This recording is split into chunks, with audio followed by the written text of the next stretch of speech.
नमस्कार दोस्तों। Alt season क्या हमें ऐसे ही लटका के रखेगा?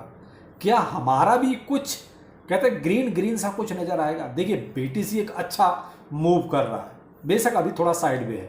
इथेरियम ने भी एक बहुत अच्छा मूव आपको दिखाई दिया है। इसके पीछे आप बीएनबी देख लीजिए, यानी एक ऑल टाइम हाई क्रिएट कर दिया। सोलाना देख लीजिए, 200 के ऊपर चला, बेशक आज थोड़ा सा कम है। लेकिन हमारे अल्ट्स कॉइन यानी कि जो हमारे पोर्टफोलियो में, उनका क्या होगा? क्या इंडियन गवर्नमेंट उन पर भी कुछ गाज गिराने वाली है? क्योंकि आपके लिए, मैं सिर्फ इंडियंस की बात कर रहा हूँ, इंडियंस के लिए एक नया वो कहते हैं बॉम्ब टाइप का गिरा दिया है, जो आपके लिए थोड़ा सा खतरनाक हो सकता है। और वो क्या है? इंडियन गवर्नमेंट ने आपके लिए साथ ऐसा क्या कर दिया है? चलिए उस पर थोड़ा सा बात करेंगे। अच्छा लगे तो सब्सक्राइब जरूर कीजिए। थोड़ा सा पहले मार्केट की कंडीशन क्या है वो भी देख लेते हैं। फिलहाल बीटीसी आपका 1,18,400 के आसपास ट्रेड कर रहा है, यानी अभी फिलहाल एक रेंज में घूम रहा है, यानी 1,20,000 से लेके आपका 1,16,000। थोड़ा सा यहां पर मुझे लगता है कि अगर ये साइड में मूवमेंट है तो केवल रेट ऑफ इंटरेस्ट की वजह से, कि ये इस पर कोई अनाउंसमेंट हो जाए। क्योंकि आप एक चीज नोटिस कर रहे हैं, ट्रंप साहब और पावेल साहब आपस में दोनों का 36 का आंकड़ा है। ट्रंप साहब चाहते हैं कि किसी भी कीमत पर रेट ऑफ इंटरेस्ट कम होना चाहिए, क्योंकि सब कुछ तो कहते हैं इकोनॉमी के फेवर में है। फिर पावेल साहब ऐसा क्यों नहीं कर रहे? क्योंकि पावेल साहब के पीछे जो स्पीच थी उसमें भी उन्होंने ऐसा कुछ इंडिकेशन नहीं दिया कि क्या जुलाई में ऐसा कुछ होगा। लेकिन अब मुझे भी नहीं लगता कि जुलाई में ऐसा कुछ होने वाला है। मे भी वो तो हमेशा से पावेल साहब का एक ही रहता है कि साहब ईयर एंड, यानी कि इस साल के अंत में कहीं देखेंगे क्या रेट ऑफ इंटरेस्ट के बारे में क्या करना है। और उससे पहले मुझे लगता है अगर इन्होंने ऐसा कुछ किया तो फिर ट्रंप साहब उनको पहले ही निकाल के बाहर कर देंगे, यानी कि फायर कर देंगे। ऐसा बिल्कुल हो सकता है, पॉसिबिलिटी पूरी है।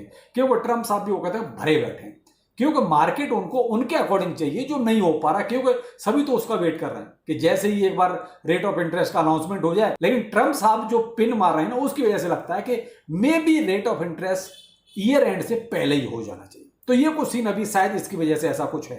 लेकिन एक चीज और नोटिस कीजिए, देखिए मनी फ्लो ठीक ठाक हो रहा है। आपने एक चीज और नोटिस करी कि डोमिनेंस बीटीसी का कम हो रहा है, 60% के आसपास अभी डोमिनेंस है। और ये हमारे अल्ट्स कॉइन के लिए बहुत ही बेनिफिट वाली चीज है। देखिए, जब बीटीसी का डोमिनेंस गिरता है तो कहीं ना कहीं मनी फ्लो जो है नीचे को होता है। अब नीचे का मतलब मेरा ये है कि इथेरियम आपने देख लिया, बहुत अच्छा बूम चल रहा है उसमें। क्यों? क्योंकि उसमें जो अनाप शनाप बाइंग हो रही है, यानी कि बड़े बड़े लोग जो बीटीसी में पैसा लगा रहे थे वही अब इथेरियम में भी पैसा लगा रहे हैं। इसी वजह से आप उसको जो स्पाइक देख रहे हैं वो आपके सामने है। 4,000 बस टच करते करते रह गया, तो आप उससे अंदाजा लगा लीजिए कि इथेरियम भी एक अच्छा बूम मार रहा है। एक्सआरपी में आप देख लीजिए, सोलाना देख लीजिए, 200 के ऊपर वो भी ट्रेड कर गया। उसके पीछे पीछे की सोलाना का ही बच्चा मान लीजिए बोंक, उसने भी बहुत अच्छा परफॉर्मेंस आपको दिया। तो ये क्या है कि कहीं ना कहीं बहुत ही मेजर जो है ना, मेजर केप वाले, जिसमें कहीं ना कहीं बड़े लोगों का इन्वॉल्वमेंट है। तो मैंने आपसे पीछे कई बार वीडियो में एक चीज कही है, यहाँ जो बड़े लोग हैं उनका जो इंटरेस्ट है, यानी कि जिन कॉइन या टोकन्स में जिनका इंटरेस्ट पैदा हो रहा है, उन्हीं में देखिए बहुत अच्छा बूम आपको नजर आ रहा है। मे भी बोंग का भी शायद ऐसा कोई नंबर आ जाए, शायद इसीलिए वो भी खूब उछल कूद मचाता है। अब यहाँ बात आती है हमारे अल्ट कॉइन्स की। तो मेरे भाई देखो, हमारे अल्ट कॉइन्स का तो न तो अभी कुछ हो रहा है न पहले कुछ हुआ था। अभी हमें और वेट करना पड़ेगा, क्योंकि मैंने आपको 2 दिन से कोई वीडियो नहीं दिया। तो जब परसों परले दिन जो वीडियो दिया उसमें भी आपने लगभग आपके जो कमेंट थे वही थे कि भाई अभी अभी हमारा 40% 50%, तो यानी आपकी बाइंग बहुत ऊपर है। तो इस वजह से आपका पोर्टफोलियो अभी भी रेड है। दूसरा, आपके पास जो होल्डिंग है उनमें कोई बहुत बड़े मेजर अपडेट नहीं हो रहे, तो यहाँ ये बहुत बड़ा मैटर है। अब मेजर अपसेट से तो देखिए, मुझे अभी आज की डेट में जो नजर आता है वो सिर्फ ईटीएफ नजर आता है कि ईटीएफ वाले बड़े लोग जहां जहां जा रहे हैं वो टोकन्स और कॉइन्स में आपकी देख लीजिए अच्छी खासी बूम चल रही है। इवन आप पेंगू को देख लीजिए, तो पेंगू क्या है कि उसमें भी कहीं ना कहीं ऐसा ही एक सीन क्रिएट हुआ, इस वजह से वो भी देख लिए कहां से कहां पहुंच गया, 2 बिलियन के आसपास उसका मार्केट कैप क्लियर हो गया। तो इससे अंदाजा लगता है कि एक ट्रेंड चल रहा है अभी ईटीएफ, और उसी की वजह से वही टोकन कॉइन आपके चल रहे हैं। बाकी मेजर कैप तो आप देखिए पहले से ही बहुत अच्छे पहले भी चल रहे थे, और उन्होंने हमेशा से रहा है कि वो तो ठीक ठाक चलेंगे। अब भाई मैं तो यही कहूँगा, भाई देखो आपका जो सवाल आता है उसमें वाकई में थोड़ा सा निराशा तो होती है कि आपका पोर्टफोलियो अभी भी रेड है, क्योंकि मार्केट कैप आपका 4 ट्रिलियन को क्रॉस कर चुका। अभी बेशक थोड़ा सा 3.9 के आसपास है, लेकिन फिर भी मार्केट कैप आपका 4 ट्रिलियन के ऊपर तो गया। जो 4 ट्रिलियन कहते हैं किसी किसी अच्छे अच्छे देशों की जीडीपी नहीं है उतना क्रिप्टो करेंसी मार्केट का जो है मार्केट कैप हो गया।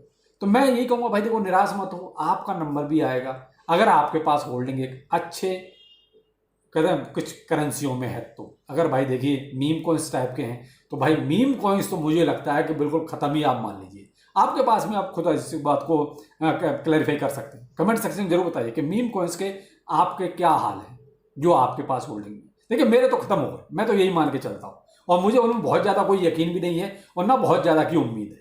तो भाई आपका क्या हाल है, कौन कौन से मीम कॉइन्स आपके पास हैं जिनका बिल्कुल बंटाधार हो चुका है। तो ये तो था कुछ क्रिप्टो करेंसी का हाल। आते हैं अब एक और, क्या इसी साल में सारी चीजें होनी है? थाईलैंड और कंबोडिया अब ये आपस में बॉर्डर डिस्प्यूट को लेकर भिड़ गए। तो अब ये भी एक बहुत एस्केलेशन जैसी चीजें हैं भाई। कहीं ना कहीं जब ऐसी टेंशन क्रिएट होती है तो प्रॉब्लम आती हैं और कहीं ना कहीं फाइनेंशियली जो मार्केट है वो डिस्टर्ब होता ही है। तो मैंने कहा ना क्या इसी साल में ये सारे काम होने हैं, कि कितनी सारी आपने लड़ाइयाँ देख ली। तो एक और ये नया काम शुरू हो गया तो कंबोडिया और थाईलैंड का, देखते हैं इसमें क्या रिजल्ट रहता है। आते हैं इंडियन गवर्नमेंट पर कि आखिर आपके लिए क्या मुश्किल है, यानी कि 1 अप्रैल 2026 ये एक डेट मुझे ऐसे नजर आती है कि शायद यहां तक कुछ रूल्स रेगुलेशंस जैसी चीजें शायद इंडिया में बन जाए। अब देखिए रूल्स रेगुलेशन बन जाएंगे तो ये तो एक बहुत अच्छी चीज है अगर देखा जाए तो, क्योंकि थोड़ा सा ये जो स्कैम वगैरह एक्सचेंज कर लेते हैं उससे हम लोग बच जाएंगे। लेकिन इसके पीछे भी बहुत कुछ और भी है और वो ये है कि आपका जो है कुछ भी छुपा नहीं रहेगा, यानी कि सारी चीजें एक तरह से ट्रैक होंगी। आप कहीं भी कुछ भी बचा नहीं सकते, चाहे आपका वॉलेट है चाहे आपका सेंट्रलाइज एक्सचेंज है। अभी जैसे एक्सचेंज वगैरह हैं इनके लिए जो करंट कमेंट है फाइनेंस मिनिस्टर का वो यही है कि हमारे यहाँ चाहे इंडियन और चाहे क्या कहते हैं फॉरेन जितने भी हैं इंटरनेशनल एक्सचेंज वो न तो लीगल हैं और ना ही इलीगल है, यानी कि बीच में घंटी की तरह लटका दिए, न तो उनको इलीगल बोला ना ही उनको लीगल बोला। केवल ये जरूर कहा कि अगर आपको काम करना है तो यहाँ इंडिया में FIU से रजिस्ट्रेशन आपका होना चाहिए, तभी आप इंडिया में काम कर सकते हो।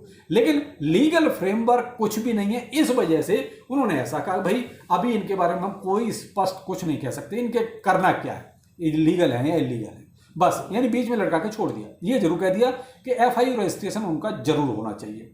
अब टैक्स आपको कंप्लीट देना है, आप बचा नहीं सकते जो भी आपका, ठीक है। TDS आपका बिल्कुल देना है, एक्सचेंज काटता है तो बहुत अच्छा, नहीं काटता तो आपको करना पड़ेगा ये काम।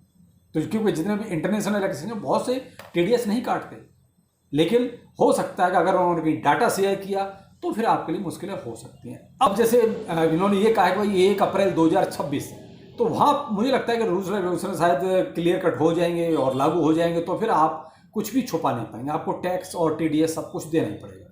शायद उस टाइम इंटरनेशनल एक्सचेंजों के लिए भी सब कुछ क्लियर कट हो जाएगा, क्योंकि इंडिया ज्वाइन ग्लोबल CARF। अब ये CRF क्या है? क्रिप्टो असेट रिपोर्टिंग फ्रेमवर्क, जो ग्लोबली कंट्रीज के लिए है, जो आपस में डाटा भी शेयर करेंगे। अब डाटा शेयर करेंगे ये सबसे बड़ी प्रॉब्लम है। अब मान लीजिए कोई एक्सचेंज इंडिया में रजिस्टर्ड नहीं है, वो कहीं बाहर रजिस्टर्ड है, बहुत सारे एक्सचेंज हैं ऐसे, और अभी तक वो डाटा शेयर नहीं कर रहे हैं। लेकिन जिस कंट्री में आप एक्सचेंज चल रहा है तो भाई इंडिया सीधा सीधा उस कंट्री से ही पूछेगा, भाई ये एक्सचेंज आपके यहाँ रन कर रहा है, इसको जरा पूछो इंडिया के कितने कस्टमर हैं। तो इस तरीके से कोई भी एक्सचेंज हुआ तो भाई वो कितने कंट्रियों से भागेगा, आखिर एक दिन आके उसको कहीं ना कहीं तो करना पड़ेगा, जो भी क्रिप्टो करेंसी में लीगल तरीके से काम करेंगे। तो ये जो है ना CARF, ये बड़ा खतरनाक चीज हो जाएगी। अभी तक क्या था, ठीक है इंडिया में नहीं तो बाहर है, हमने किसी न किसी तरह जुगाड़ कर रखा है, लेकिन वो जुगाड़ सारे खत्म हो गए अगर ये चीज हो रही है तो ये क्या है कि जो ग्लोबल फ्रेमवर्क है ना, ये एक तरह से जो डिसेंट्रलाइज हम लोग बोलते हैं, शायद डिसेंट्रलाइज जैसी कोई चीज नहीं रहेगी, सिर्फ कहने के लिए रहेगा कि डिसेंट्रलाइज है, कुछ पकड़ा नहीं जाएगा। मेरे भाई सरकारें चाहें तो कुछ भी कर सकती हैं, कभी भी कर सकती हैं, कुछ भी डिसेंट्रलाइज नहीं। और मुझे तो नहीं लगता इंडिया में कुछ भी डिसेंट्रलाइज रहेगा, सब कुछ सेंट्रलाइज रहेगा, यानी कि सरकार की एक एक नज़र आपके ऊपर होगी। और अगर खुदा न खास्ता किसी पर रेड पड़ी है तो आपके फिर जो भी प्राइवेट वॉलेट वगैरह हैं वो भी ट्रैक किए जाएंगे। तो अब यहाँ बात वही घूम के आती है, क्या सेंट्रलाइज रहा, वो सॉरी डिसेंट्रलाइज रहा, सब कुछ तो सेंट्रलाइज है भाई, सरकार की नज़र में है। और जब सरकार की नज़र में है तो आप टैक्स बचाएंगे कैसे? अभी तक तो बहुत सारे जुगाड़ हैं कि ये कर लेते हैं, वो कर लेते हैं, लेकिन जो ग्लोबल फ्रेमवर्क है जहाँ से आप बच नहीं सकते, तो फिर लपेटे में आना है। तो इसलिए भाई 1 अप्रैल 2026 जरूर ध्यान रखिएगा। उससे पहले अपना जो भी टैक्स TDS जो भी है वो अपना ज़रा कर लीजिए ठीक ठाक, कोई बढ़िया सा CA पकड़ के, क्योंकि बाद में पता चले कुछ लपेटे में आ जाओ तो वो ज़्यादा ठीक नहीं। तो मुझे लगता है कि भाई देखिए, केवल मुझे एक ही चीज़ सही लगी, वो ये है कि एक फ्रेमवर्क बन जाएगा, एक रेगुलेशंस बन जाएगा, एक जो हैक वगैरह होते हैं उनसे शायद हम लोग बच जाएंगे, एक जो ईजिली हम ट्रांसफ़र, विड्रॉल, डिपॉजिट जो करते हैं वो कर सकते हैं, शायद बैंक ट्रांसफ़र भी जो अभी तक फ्रीज का जो चक्कर रहता है वो भी ईजिली हो जाएगा। लेकिन जो इसका नेगेटिव पॉइंट है सबसे बड़ा वो है कि डिसेंट्रलाइज जैसी चीज़ कुछ नहीं रहेगी, सब कुछ सेंट्रलाइज हो जाएगा, सब कुछ सरकार की नज़र में होगा। तो शायद उस टाइम हम कुछ भी छुपा नहीं सकते, केवल एक ही कंडीशन हो सकती है कि आप इंडिया छोड़ दो। तो वो भाई सभी लोग नहीं छोड़ सकते ना, कोई इक्का दुक्का लोग छोड़ देंगे अलग बात है, अब सब लोग तो इंडिया छोड़ के जाएंगे नहीं। तो ये कुछ नया रूल्स रेगुलेशन एक तरह से अभी कमेंट के आधार पे आ रहा है, क्या रेगुलेशन बनेगा वो 1 अप्रैल 2026 को शायद पता चल जाएगा। तो ये कुछ हाल है अभी जो करंट में चल रहा है, लेकिन फिलहाल मार्केट थोड़ा साइड में है, अलर्ट रहिए, कुछ भी हो सकता है, थोड़ा डाउन भी हो सकता है और यहाँ से फिर से एक अच्छा स्पाइक भी आ सकता है। तो चलिए फिर मिलते हैं, नमस्कार।